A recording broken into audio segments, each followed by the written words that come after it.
Blasphemous Art portrays Jordan Peterson embracing the devil. Right. Look at this. So this is a creation from Armin's mind. And our artist, yes, she makes it like every time I imagine it, it doesn't look as good. Like she always makes it better than what I imagine. So that's great. Yeah, she did a killer job on the composition. Mm.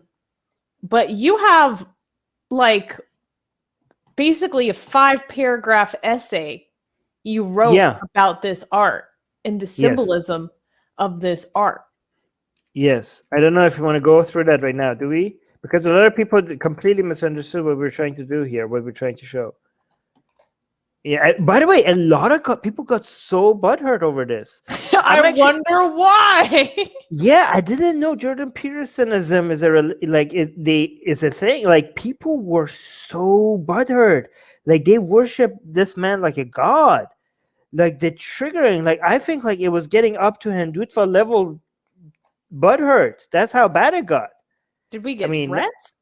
No, it Okay, didn't get that bad. No, it's not that bad. But I'm exaggerating. File police reports against I'm exaggerating. Then it's not that bad. Yeah, I'm exaggerating. Did we get our banned from any platforms because of this? No, I'm exaggerating. Not that bad. But there was a heavy supply of salt. Okay, it was just there was a heavy supply of there was a lot of salt. Okay. Katie's saying so many atheists were also butthurt. Yeah, they were so butthurt. It's amazing. Can you tell me about this butthurt? Because I was not like aware of this really at all. Let me just show maybe 2 of them on my wall. You know, people didn't even read. Look, okay, so this is my Facebook wall, and I shared it from the Blasphemous Arts Facebook page, right? So this is our explanation of what this is about, right? So the symbolism and what the message is going to be, why we drew Jordan Peterson submitting to the devil. We had like embracing the devil. Embracing the devil. We have like a very interesting and detailed explanation here. Do we want to read it for people or no? Well, I mean, I don't blame him for not paying attention to the mini dissertation you wrote. All right, but I made it so that the first paragraph will explain pretty much everything so that they don't have to read the rest of it, right? Yes. But look at this. Look at the butthurt here. The trying to say, you want to read it? Oh, here. Hey guys, if you're a fan of blasphemy and sexy Kali, like me, then that means that you probably want more blasphemous art. Well, I have good news for you. If you subscribe to our newsletter, link in the description below, then you get a free booklet of some of the tastiest blasphemous art available today. So, if you want some of this delicious blasphemy, and we're so generous that we update it for you guys weekly for free, all you have to do is sign up for our newsletter below. You can also go to blasphemousart.com/ebook. That's blasphemousart.com/ebook. Sign up with your email, and you get free gifts of this tasty blasphemy. What could be better? So make sure you sign up. Link below. Read it. Give me the zoom. Oh, okay. Vitan is saying, thanks. You just made him more famous. Free marketing is the best. By the way, if every day you were looking more and more desperate, no one is giving an F about you anymore. Stop being pathetic and start a real job. You didn't invest in any skills, right? What's on your CV? Hi, I'm an atheist. Ha ha ha ha ha. I can literally taste the tears. I can literally it's just the crying I can hear the crying from over here, from behind the screen, and I can taste the tears in my mouth while I'm reading this, right? But look here, he at the end it's very funny. My goodness. He keeps saying, you actually went back and forth with these people. Yeah, no, because they don't know. They actually help with the art, because when somebody comes, they help with the engagement. So if you respond to them, they keep coming back. And then I noticed that when I find the people who get butthurt on the art, so like and then respond to them, the engagement on the whole thing increases a lot. So I need to find some butthurt and respond to it. That's how most people notice the art. You just need one person to get butthurt enough to make a comment, and then you respond to them, and then the back and forth, people come to watch the back and forth, and the entire engagement on the post becomes like really a lot higher. Look, at the end he says that he hopes that Jordan Peterson sues me. Look, read this one. I hope ... that he will be able to sue your ass for this, because you used him without his permission. No matter the context, that would teach you a lesson. Mm-hmm. Wait, there was another one. There was another butthurt one. Oh, here. Look at this one. This person's saying, "Why are you attacking Professor Peterson?" It's like, you know what? We criticize him. This is not. Why do people think like making art of somebody is attacking them? Like how? Like what does this mean? Like we didn't even make them look bad. We draw them, and we draw them in their best. Like we make them look good, and we're like, why are you attacking them? And look, he's like, because he's running out of targets. Actually, we have more. Like the number of ideas we have right now, our artists cannot keep up. So I don't know what you guys are talking about. So with this guy, I gave him a butthurt cream. Yeah. Okay, so let's just read the first paragraph so people understand the meaning behind this art. Hold on. Just the first paragraph should be fine. Okay. Jordan Peterson doesn't recognize the mythological archetype that accurately represents his story arc. In ancient and modern myths, gods and prophets represent new orders, and those who such order keeps in control. Peterson was recently depicted as the villain Red Skull in recent Marvel comics, an allegory for the devil. Marvel heroes are one of the new pantheons in modern myths. Peterson often highlights the role of myths in the way societies are shaped and individual roles are defined. Well, modern mythology has determined that Peterson is the devil. We think this provides an opportunity for us rebels to highlight our place in these myths. We don't believe our stories as devils, demons, witches, and villains have been told fairly, given the bias of those who would like to maintain control have towards rebels. Yeah, and the explanation goes on. If you want to see the full explanation, just go to blasphemousart.com. You can see here's the URL, and the explanation keeps going. You know, we talk about mythology. Basically, it's a response to Jordan Peterson's defense of Christianity and using Jesus as an archetype to be used as a role model, and how we disagree with him, and what we're trying to do with Blasphemous Art, using because the way Jordan Peterson looks at mythology in Christianity, he makes it seem like there's some objective truths that is hidden within Christianity and other mythologies that has the hero journey within them, that speaks to some objective truths about reality, even if the religions are not true, and he's not sure if they're true or not. But even if they're not, they are speaking to something that is within the fabric of the universe, and they're being reflected in these stories, right? So we really like myths, and we do think that myths tell us stories about humanity, and it's worth analyzing to see what they say about humanity. However, we don't think myths tell us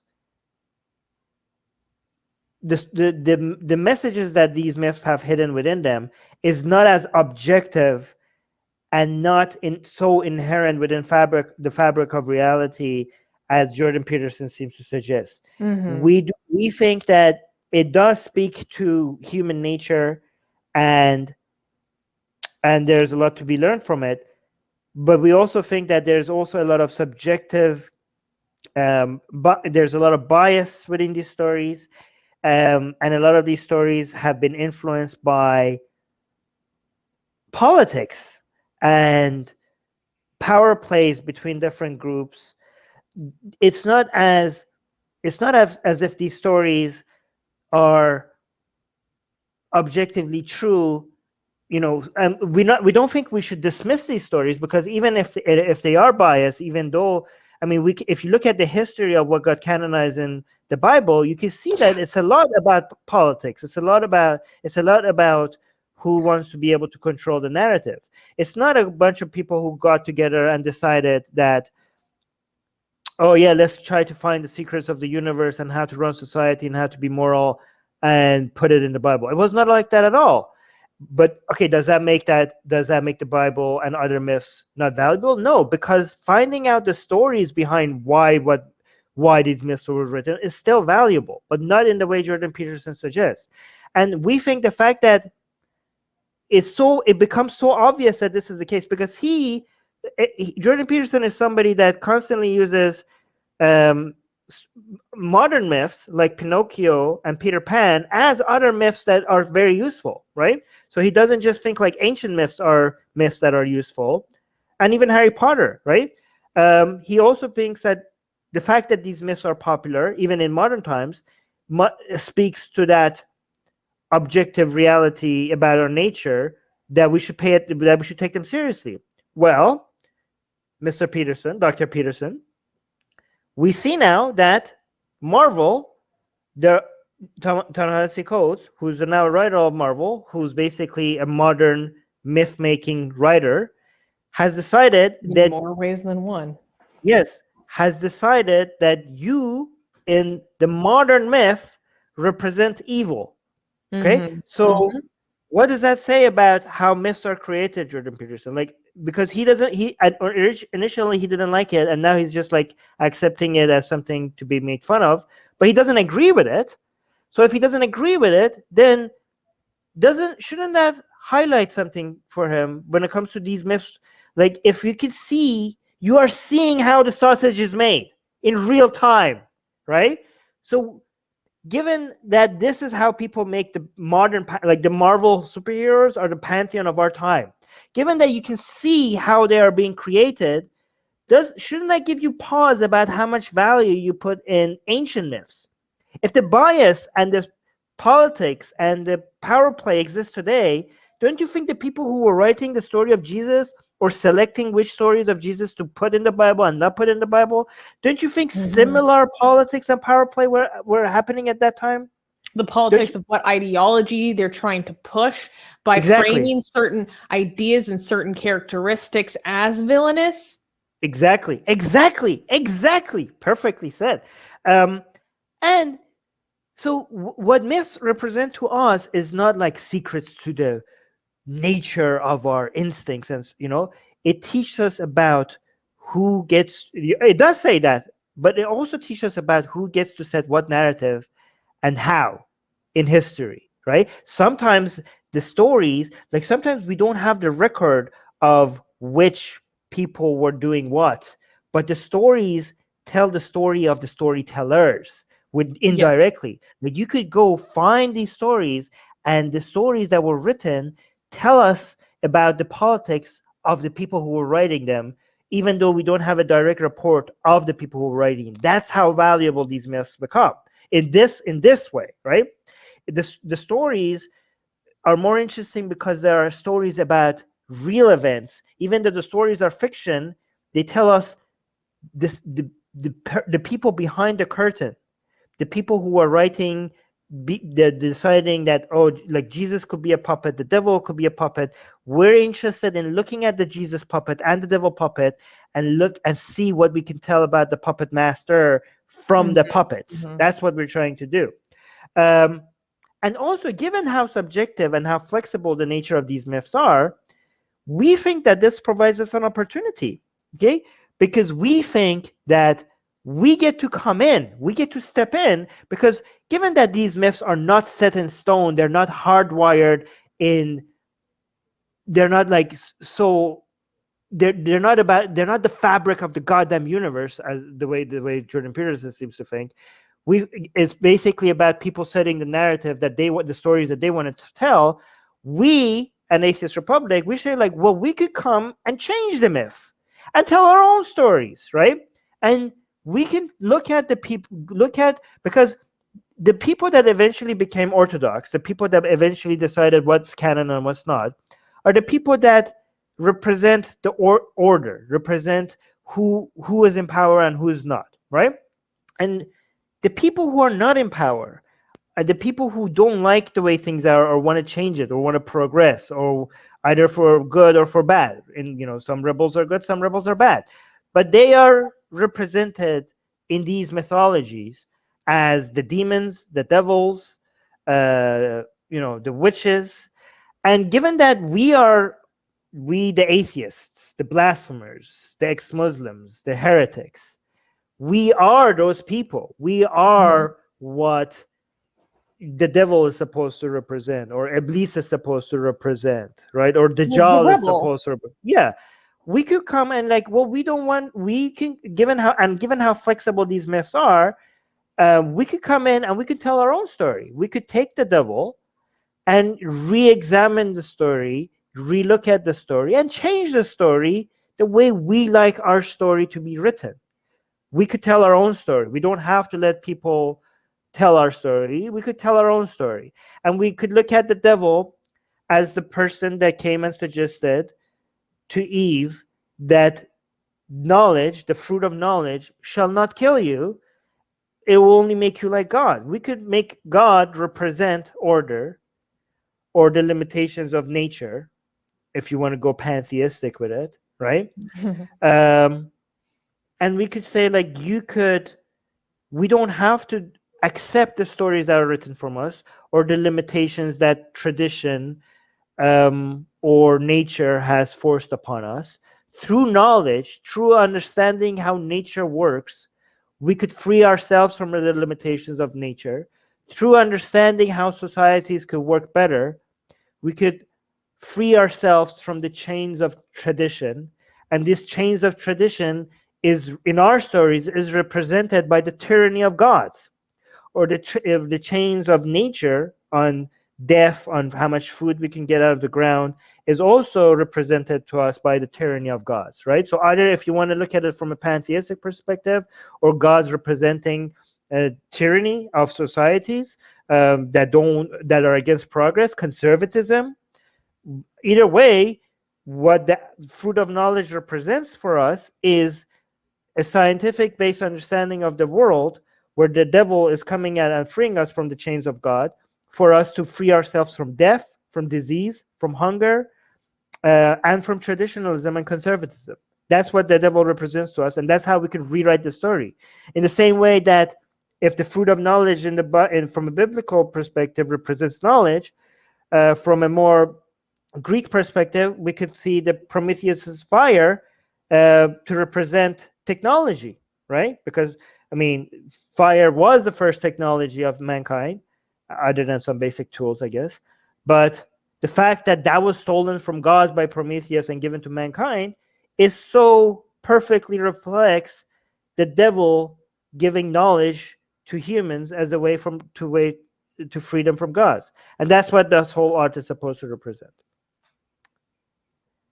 Right. Yeah, so moral of the story is that Jordan Peterson should just embrace his role as the devil. Yeah, he is, for better or for worse, on the side of the people who's rebelling against what the traditional narrative is right now. So instead of accepting Jesus as the representative of order, yeah, he should accept the devil instead. That's what we're suggesting with this art. And also, you can see, by the way, guys, the patrons have the access to the not safe for work version of this art, where the devil is butt naked, and Jesus is not a skull. This is Jesus' skull here. Usually, the patron version, the skull is actually Jesus's head. We don't know if that's a patron likes that. So we don't know if Facebook and Twitter and likes that. That's why we turn Jesus into a skull every time we have the social media. On Patreon, this is safe. So if you're a newsletter subscriber, you get the Safe for Work version of our art. Again, subscribe to our newsletter. Link in the description. Every time we make an art, and we have new art every single week. Every single week we have new art. If you're a newsletter subscriber, you get art like this. The Safe for Work version of it is sent to you for free. But if you're a Patreon, you get the not safe for work version. And yeah, and guys, when we make not safe for work version of art, if people are alive, we never make a not safe for work version of them. Okay. Yeah, if public figures, no. Yeah, if public figures, like the only people that become like when there's ever a nudity involved Are not real people. Oh yeah, the devil is butt naked. Like we're not gonna make Jordan Peterson like naked or anything like that, right? And also again, people are saying, "Oh my God, why are you attacking Jordan Peterson? Look how good he looks." We put him in a suit, and even the not safe for work version, he looks exactly the same in the not safe for work version. The beard, like his face looks good. It's a very good depiction of him. It's a very good depiction of them. I don't know why. It's not like he's made to look like ugly or mean or anything. He's just like praying to the devil. Yeah, and also shout out to our artists. Yes.